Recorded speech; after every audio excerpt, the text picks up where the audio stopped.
हे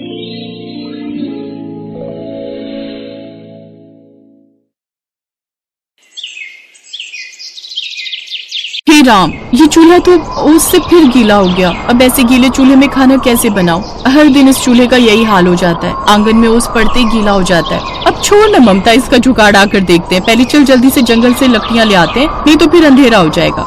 अब पांचों बहुएं जंगल में लकड़ियां काटने चली जाती हैं। ठंड का मौसम था, इसलिए ओस और ठंडी हवाएं जमकर चल रही थी। फिर जल्दी जल्दी लकड़ियां काट कर वो घर लौट आती है। तभी वहाँ आंगन में एक पुरानी लोहे की बाल्टी रखी होती है। अरे, ये लोहे की बाल्टी यहाँ क्यों रख दी? ये नीचे से टूट गई है, इसलिए मैंने इसे यहाँ रख दिया। टूट गई है तो फेंकी क्यों? ये किसी और काम में आ जाएगी। ओहो, ये टूटी बाल्टी किस काम में आएगी? हम इसमें लकड़ियाँ डालकर अंगीठी की तरह इसका इस्तेमाल कर सकते हैं और इस पर खाना भी बना सकते हैं। साथ ही इस पर हाथ भी ताप सकते हैं। ठंड की वजह से इस पर कोई असर भी नहीं पड़ेगा। ये तो बड़ा ही कमाल का जुगाड़ है। फिर वो उस बाल्टी में लकड़ियां डालकर उसमें आग जला देती है और उस पर खाना बनाने लगती है। उन पांचों बहुओं में से दो के पति अनुज और सुधीर कुली का काम करते थे, तो वहीं राजू, जगदीश और अशोक फैक्ट्री में काम करते थे। 5 बेटे बहुओं की एक बूढ़ी माँ भी थी, जिसके लिए सर्दियाँ आना आफत आना हो जाता था। उफ, कितनी ठंड है। ठंड के मारे कपकपी छूट रही है। जल्दी से कुछ और भी उड़ा दे बहू, नहीं तो ऐसे ही प्राण निकल जाएंगे। माँ जी, घर में सिवाय इस फटी हुई चादर के और कुछ भी नहीं है। माँ जी की ऐसी हालत मुझसे नहीं देखी जाती। लगता है अब ये ठंड मेरी जान लेकर रहेगी। ऐसा मत बोलिए माँ जी, आपके बिना हमारा क्या होगा? अपनी सास को ठंड से ऐसे तड़पते हुए देख उन पांचों बहुओं की आंखों में आंसू आ जाते हैं। पायल रोते हुए बाहर आ जाती है और अपनी फूटी किस्मत को कोसने लगती है। तभी उसकी नजर केले के बड़े बड़े पत्तों पर जाती है। अरे, ये केले के पत्ते! ओहो, इसका ख्याल मुझे पहले क्यों नहीं आया? ऐसे पत्तों से तो मैं रजाई बना सकती हूँ। इससे माँ जी को ठंड कम लगेगी। अब वो पेड़ पर चढ़कर वहाँ से केले के पत्ते तोड़कर घर में ले आती है। अरे, ये क्या पायल, तुम ये पत्ते क्यों ले आई? अब बस तुम लोग देखते जाओ मैं इन केले के पत्तों का क्या करती हूँ। पायल अब उन केले के पत्तों के अंदर छोटे छोटे पुराने कपड़े डालकर उसे किनारियों से सिल देती है और उस केले के पत्तों की रजाई को अपनी सास को ओढ़ा देती है। वाह बहू, ये रजाई तो बड़ी ही अच्छी है। इससे मेरी ठंड काफी हद तक कम हो गई है। अब मुझे काफी आराम मिल रहा है। हाँ माँ जी, क्योंकि इसके केले के पत्ते काफी बड़े और मजबूत हैं। साथ ही इसमें काफी सारे कपड़े भी भर दिए हैं, जिससे अब ठंड नहीं लगेगी। ये जुगाड़ मैंने अपनी माँ से सीखा था।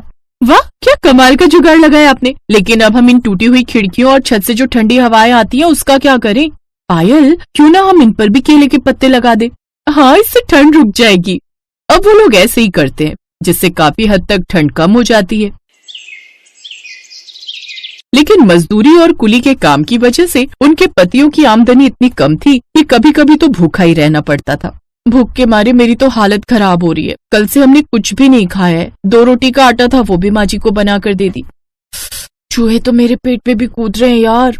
वैसे उस दिन मैं जब जंगल में लकड़ियां काटने गई थी तब मैंने कुछ फलों को देखा था। हम लोग वो फल खाकर ही गुजारा कर सकते हैं। अब वो पांचों बहुएं एक साथ जंगल में फल ढूंढने जाती हैं, जहाँ निशा की नजर शकरकंदी लगे फल पर जाती है। वो देखो शकरकंदी, चलो अब इन्हें घर ले जाते हैं और फिर अंगीठी पर भूनकर खाएंगे। इससे हमारी थोड़ी ठंड भी कम हो जाएगी और भूख भी शांत हो जाएगी। अब वो पांचों बहुएं शकरकंद लेकर घर आती हैं। फिर अंगीठी में उन्हें भूनकर अपनी सास और पतियों को भी देती हैं, साथ ही खुद भी खाती हैं। पता है दीदी, जब मैं छोटी थी ना तो अपनी सहेलियों के साथ जंगल जाकर शकरकंद लेकर आती थी। फिर माँ से कहकर उन्हें भूनकर खाती थी। वैसे पहाड़ी इलाके में सबको ये शकरकंद बहुत पसंद आती है। क्यों ना हम भी जंगल से जाकर वो शकरकंद तोड़कर लाएं और बाजार में बेचें। जानती हो, बाजार में एक शकरकंदी 40 रुपए की होती है। हम इसे 20 में बेचेंगे तो भी काफी लोग आएंगे, तो भी हमारी कमाई हो जाएगी। बात तो तुम्हारी सही है, लेकिन कोई न कोई जुगाड़ तो लगाना ही होगा। अब ठंड में सबको पैसे कमाने का मौका तो मिल गया, लेकिन ठंड में किसी की भी बाहर जाने की हिम्मत नहीं थी। वो सब इसका जुगाड़ ढूंढना शुरू करते हैं। एक तरकीब है, क्यों ना हम सब केले के पत्तों का स्वेटर बनाकर पहने। पास की कमला काकी है ना, उसने परसों ही अपनी भेड़ के बाल उतारे। मैं उनसे वो ले आती हूँ, फिर उसे उन केले के पत्तों में भरकर हम स्वेटर बना लेंगे और फिर शकरकंदी बेचने जाएं। हाँ, ये आइडिया कमाल का है। देखो ना, जब से हमने केले के पत्ते घर में लगाए हैं, ठंड आनी कम हो गई है।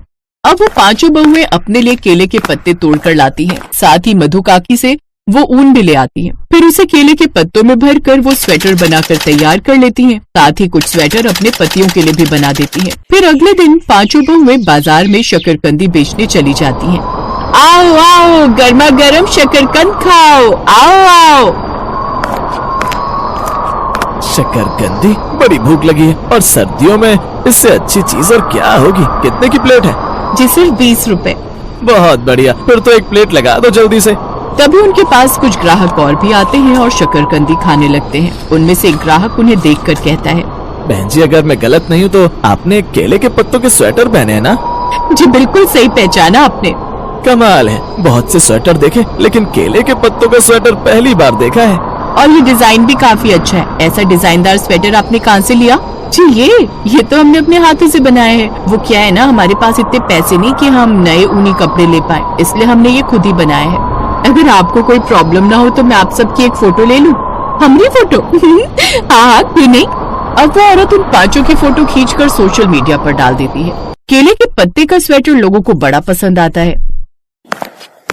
एक मशहूर फैशन डिजाइनर रोहित बाल तो उनसे मिलने उनके ठेले पर भी पहुंच जाता है। जी मैं एक फैशन डिजाइनर हूँ जो महंगे महंगे यूनिक कपड़े बनाता है, लेकिन मैंने कभी ऐसा डिजाइन नहीं देखा। आप लोगों का ये केले के पत्तों का स्वेटर मुझे बहुत पसंद है। आप लोग चाहो तो मेरे लिए ये बना सकते हो और इसके बदले में मैं आपको अच्छे खासे पैसे दूंगा। ठीक है, आप बताइए आपको कितने स्वेटर चाहिए और कब तक चाहिए?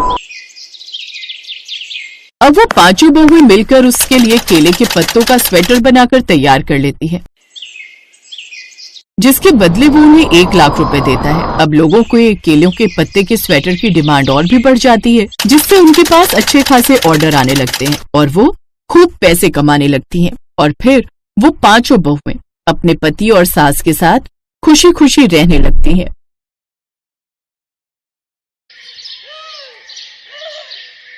सावित्री ने सोचा था कि घर में 4 बहू आएंगी तो घर में खुशियों की कमी नहीं होगी और उसे थोड़ा आराम मिलेगा। उनके जाने के बाद से मैं अकेली घर संभाल रही हूँ। अभी मुझे इस काम से मुक्ति चाहिए, मुझे थोड़ा आराम चाहिए। सावित्री ने अपने 4 बेटों के सामने ये अर्जी रखी। सच में सावित्री पूरी जिंदगी मेहनत करती आई है। अपने चौथे बेटे के जन्म के बाद ही उसका पति मर गया था और उसके बाद से सावित्री को घर के साथ साथ दुकान भी संभालनी पड़ती थी। और फिर उन 4 ने अपनी अपनी दुकान खड़ी कर ली। तब जाकर सावित्री ने ये अर्जी रखी। बड़े बेटे कुशल ने कहा, हाँ माँ ठीक कह रही है, अब हमें शादी कर लेनी चाहिए। हाँ माँ, हम शादी के लिए तैयार हैं, आप लड़की ढूंढिए। ये सुनकर सावित्री की जान में जान आई। उसने लड़की देखनी शुरू की और 1 महीने के अंदर 4 की शादी फाइनल हो गई और एक ही दिन में 4 भाइयों की शादी भी हो गई। उस रात सावित्री ने चैन की सांस ली। अब मैं पैर पर पैर रखकर आराम से बैठ सकती हूँ, चैन की सांस ले सकती हूँ। मेरे घर में 4 बहुएं आ चुकी हैं, अब वही घर संभालेंगी। ठंड का मौसम आ रहा है, एक बहू मेरे लिए चाय बनाएगी तो और एक बहू पकौड़े तलेगी। ऐसे ही खुशी खुशी मेरा बाकी जीवन बीत जाएगा। सावित्री ने दहेज भी नहीं लिया था, वो बस एक ही चीज चाहती थी, शांति। अब तो बस मेरी 4 बहुएं मिलजुल कर रहें और घर को स्वर्ग बनाए, मुझे और कुछ नहीं चाहिए। लेकिन सावित्री को क्या पता था कि उसकी बहुएं खुद को स्वर्ग की अप्सरा समझती हैं। शादी के एक दिन बाद से ही 4 के नखरे शुरू हो गए। सुबह सुबह सावित्री के 4 बेटे अपनी अपनी दुकानों में जाने के लिए तैयार होने लगे। सावित्री ने बहुओं से कहा, बहू जल्दी जल्दी नाश्ता बनाओ, मेरे बेटों को काम पर जाना है। ये सुनकर बड़ी बहू रेखा दूसरी बहू सीमा से कहने लगी, ऐ सीमा, रसोई में जाओ और नाश्ता बना। नहीं दीदी, मैं खाना नहीं बना सकती, आग के पास जाने से मेरा गोरा रंग खराब हो जाएगा। और रे बाप रे रानी साहिबा, अगर रंग की इतनी चिंता थी तो शादी क्यों की? मैं भी तो गोरी हूं, तो फिर मैं भी नहीं बनाऊंगी खाना, मेरा रंग भी खराब हो जाएगा। हाँ हाँ, तुम सब तो गोरी हो, मैं तो कोयले की खदान में पैदा हुई थी, मैं भी नहीं बनाऊंगी खाना। तो फिर मैं भी नहीं बनाऊंगी, देखती हूँ कौन बनाती है। इसी बात को लेकर 4 बहुओं में बहस छिड़ गई और किसी ने खाना नहीं बनाया। माँ भूख लगी है, दुकान पे भी जाना है, हमारा नाश्ता किधर है? अब तक तो कभी सुबह के नाश्ते में देर नहीं हुई। रुक जा बेटा, मैं देखती हूँ। बहू क्या बात है, अभी तक नाश्ता बनकर तैयार नहीं हुआ? नहीं माँ जी, कोई भी खाना बनाने के लिए तैयार नहीं है, सभी दूध की धुली हुई है ना, आग के पास जाने से रंग खराब हो जाएगा। ये क्या बात हुई बहू?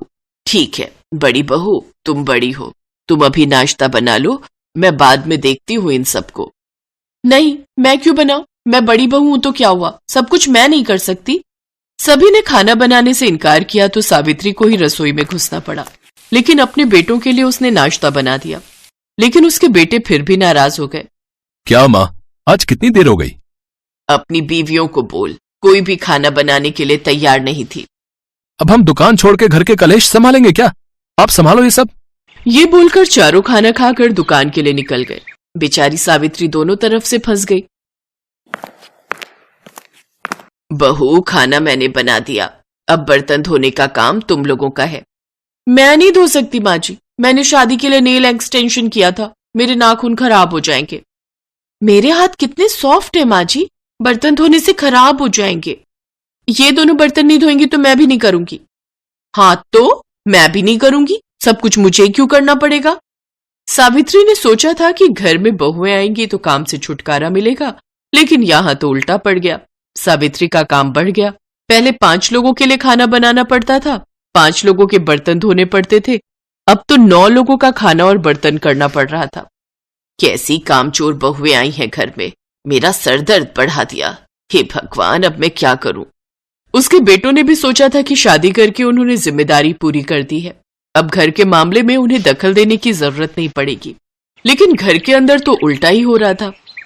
माँ जी, मेरा खाना मेरे कमरे में ला दीजिए ना, मेरे पैर में दर्द है।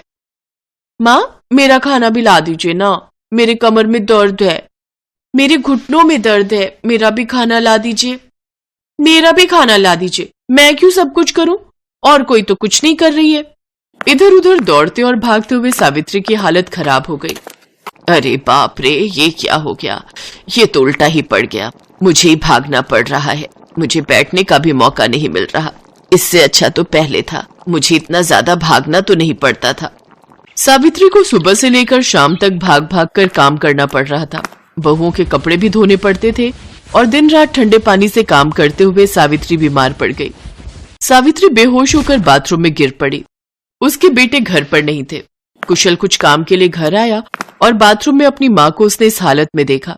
माँ, क्या हुआ आपको? माँ! वो अपनी माँ को गोद में उठाकर अस्पताल की ओर भागा। डॉक्टर ने बहुत कोशिश की, तब जाकर सावित्री को होश आया।